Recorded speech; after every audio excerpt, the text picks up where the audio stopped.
నమస్తే. తెలంగాణ రాష్ట్రంలో అనేక భూములు అన్యాక్రాంతమవుతా ఉన్నాయి. ప్రస్తుతం ఇక్కడ కనిపిస్తుంది కోడి చెరువు, మధ్యలో ఫెన్సింగ్ కనిపిస్తూ ఉంది చెరువులో.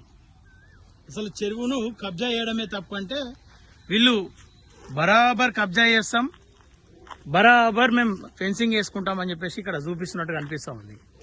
అసలు చూడొచ్చు ఇక్కడ ఇదంతా కూడా పూర్తిగా చెరువు కట్టను వాళ్ళ ఆధీనంలోకి తీసుకొని కబ్జా చేసి అక్కడ ఇక చెరువు ఉంది అనే ఒక ఆనవాళ్లు కనిపించకుండా చేసే ప్రయత్నం చేస్తూ ఉన్నారు.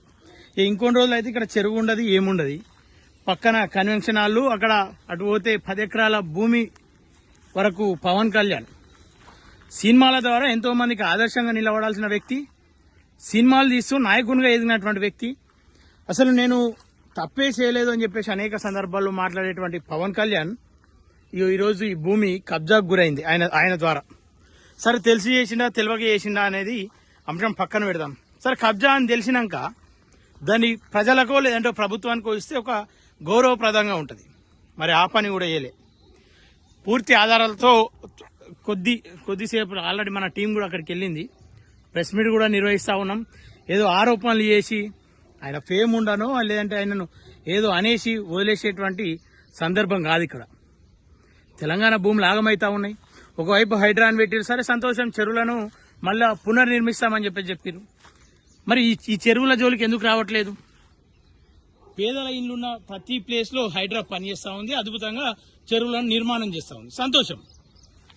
కానీ ఇక్కడ బడాబాబులు జల్సాల కోసం నిర్మించుకున్నటువంటి ఫామ్ హౌస్లు ఉన్నాయి, వాళ్ళు ఆర్థికంగా బలపడడానికి కట్టుకున్నటువంటి కన్వెన్షన్లు ఉన్నాయి. చెరువు కట్టను పూర్తిగా ఇదంతా వాళ్ళు పెంచుకున్నటువంటి చెట్లు, షోకేజ్ చెట్లు కావచ్చు. కింద ఫెన్సింగ్ కనిపిస్తూ ఉంటుంది, ఇక్కడ కూడా ఫెన్సింగ్ కనిపిస్తూ ఉంటుంది. అంటే ఇది చెరువు వాటర్ వచ్చినప్పుడేమో చెరువు కనిపిస్తుంది, వాటర్ అయిపోతే ఇంత మట్టిని పూర్తిగా కూడిపేసి చెరువును కనిపించకుండా చేసి వాళ్ళు ఇక్కడ నిర్మాణాలు చేపట్టడం, ఇంకా అనేక పనులు చేస్తూ ఉంటారు. ఇది కనిపిస్తూ ఉంది ఇక్కడ క్లియర్ గా.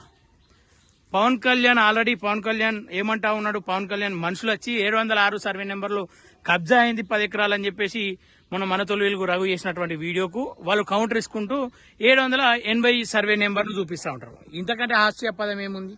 ఇక్కడ 706 నెంబరు కబ్జాకు గురైందని చెప్పేసి ఒకవైపు వీడియోలు వస్తూ ఉంటే, ఆధారాలు బయట పెడతా ఉంటే, మరోవైపు వాళ్ళ హీరోను కవర్ చేసుకోవడానికి, వాళ్ళ వ్యక్తిని కవర్ చేసుకోవడానికి ప్రయత్నిస్తూ ఉన్నారు తప్ప ఒక హీరో ముసుగులో ఉన్నటువంటి వ్యక్తి చేసినటువంటి తప్పిదాలను సరిదిద్దుకోమని చెప్పేటువంటి పరిస్థితిలో ఇక్కడ తెలంగాణ ప్రజలు కావచ్చు, తెలంగాణ అభిమానులు లేకుండా పోయింది. ఆంధ్ర నాయకులు అనేక భూములు ఇక్కడ కబ్జా కాబట్టి వాళ్ళ చేతిలో. ఇవి మాట్లాడితే ప్రాంతీయ విభేదాలు, ప్రాంతీయ అస్తిత్వం మీద దెబ్బపడతా ఉంది. ఇంకా అనేకం వగేరా వీడియోలు చేస్తూ చిల్లర కామెంట్ చేస్తా సమయాన్ని గడుపుతా ఉన్నారు.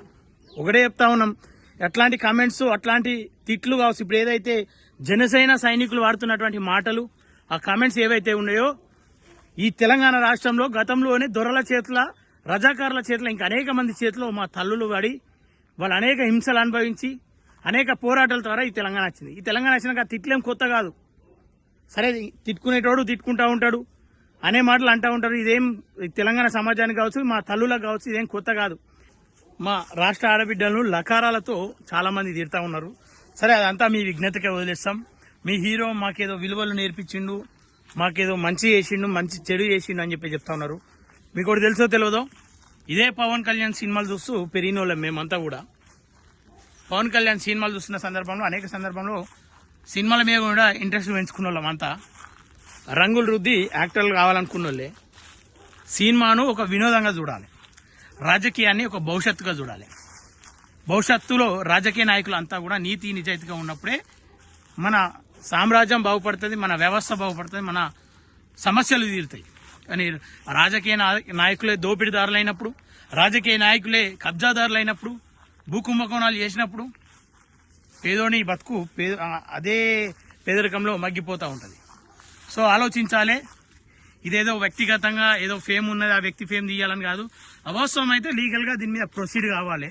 ఏదైతే మన తొలివేలుగు రఘు చెప్పినటువంటి మాటలు అవాస్తవాలని చెప్పేసి వాళ్ళు నమ్మితే, లీగల్గా వాస్తవాలు ఏముందో అవి బయట పెడితే క్లియర్ అవుతుంది. అంతేగాని లకారాలతో ఉకారాలతో మాట్లాడుతూ ఉంటే ఖచ్చితంగా సమాజం చూస్తూ ఉంటుంది. నిజానికి శత్రువులు ఎక్కువ అని చెప్పేసి సామెతలు ఉంటాయి. కానీ ఆ నిజం బయటపడ్డ రోజు శత్రువులు సైతం సలాం కొట్టాల్సి వస్తుంది. ఏవైతే ఆరోపణలు చేస్తా ఉన్నారో, ఇష్టానుసారంగా మాట్లాడుతున్నారో, వ్యక్తిగత అంశాలపైన తీస్తా ఉన్నారో, ఏదైతే కామెంట్ చేస్తా ఉన్నారో చిల్లర మల్లర కామెంట్లు, వాళ్ళందరూ కూడా ఒక రోజు ఖచ్చితంగా సిగ్గుపడే రోజు వస్తాయని చెప్పేసి ఈ సందర్భంగా కోరుకుంటా ఉన్నా. కోడి చెరువు కబ్జా అవాస్తవం అయితే నిరూపించుకోవాల్సిన బాధ్యత ఖచ్చితంగా తెలంగాణ జనసేనకు ఉంది, అలాగే పవన్ కళ్యాణ్కు ఉంది. ఇంకొంతమంది చిల్లరగాలు బయటకు వచ్చి ఏమని చెప్పేసి చెప్తా ఉన్నారంటే, పవన్ కళ్యాణ్ కబ్జా చేసిందని చెప్పేసి నిరూపిస్తే ఆ స్థలాన్ని ఇస్తా అని చెప్పి చెప్తా ఉన్నాడు. అసలు పవన్ కళ్యాణ్ ఇప్పటిదాకా గట్టిగా కలుసుకుంటే ఒక్కసారి కూడా కలిసి ఉండకపోతే ఈ కామెంట్లు చేసే వాళ్ళంతా కూడా ఆయన భూమిని వీళ్ళు ఇస్తారంట. ఆ భూమి ఓనరే రాని బయటకు కబ్జా చేయలేదు. ఒకవేళ కబ్జా చేస్తే ఆ స్థలాన్ని ప్రభుత్వం ఆధీనం చేసుకోమని చెప్పేసి ఒక ఛాలెంజ్ ఇవ్వమని. అది కదా వాస్తవాలు బయట పెట్టాల్సింది, అది ఆయన కదా స్పందించాల్సింది. ఇది ప్రస్తుతం ఇక్కడ పరిస్థితి.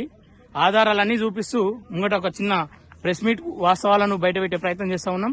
త్వరలో మీ ముందుకు ఆ వీడియో రాబోతా ఉంది.